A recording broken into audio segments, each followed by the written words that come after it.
20 kilos na bigas. Tayo isang pirasong manok. At kung sino man ang makakuha sa green flag na ito, sa tuktok ng kawayan, siya ang makakatanggap sa premyo na ito. At kasama natin si Intoy the Pinter at si Jubin the Vlogger. Sila ang maglalaban sa challenge na ito.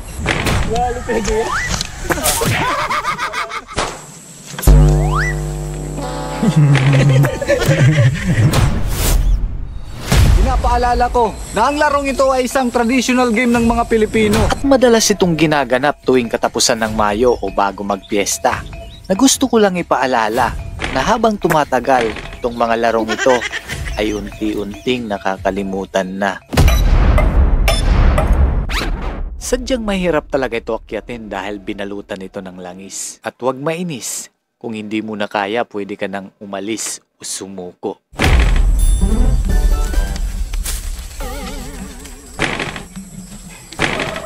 Bonk, bonk, bonk.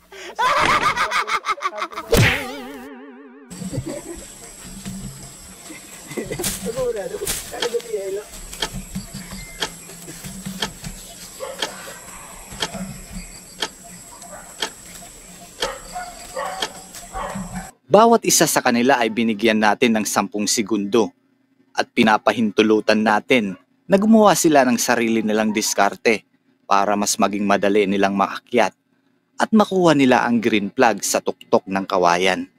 Ito. Ano? Yan. Natulog ako. Ay, kayo maamis na. Ang tawag sa diskarte na ito ay buhagas. Kumukuha sila ng buhangin at pinupunas sa kawayan para magasgas. Pero literal pa rin na madulas kahit anong punas.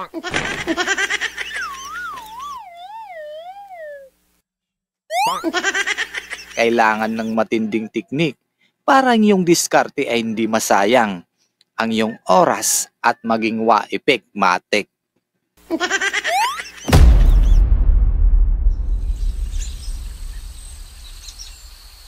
At hindi tayo titigil na hindi makuha ang green flag na ito sa tuktok kahit abutin pa man tayo ng bukas.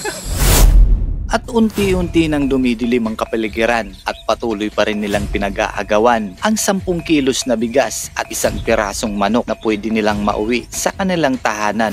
At napakasarap na nitong pagsaluhan kahit konti lang, at least may napasaya tayong nangangailangan. At patuloy pa rin sinubukan hanggang nakaabot na si Intoy the Pinter sa kalahati ng kawayan. Sabi nga nila, walang mangyayari kung susuko ka, mas maganda pa rin wag huminto at patuloy pa rin subukan.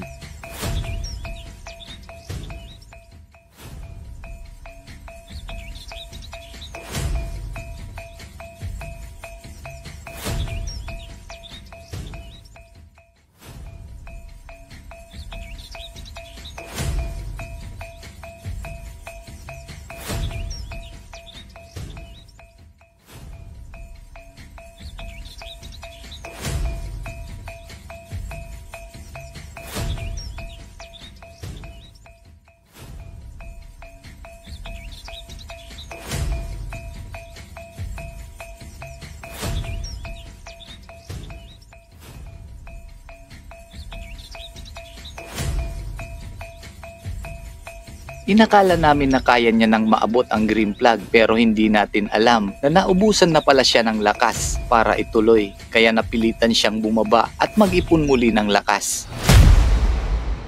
At muli na naman niyang sinubukan at hindi namin inaasahan na tuloy-tuloy na niyang inakyat hanggang sa tuktok hanggang makuha na niya ang green flag.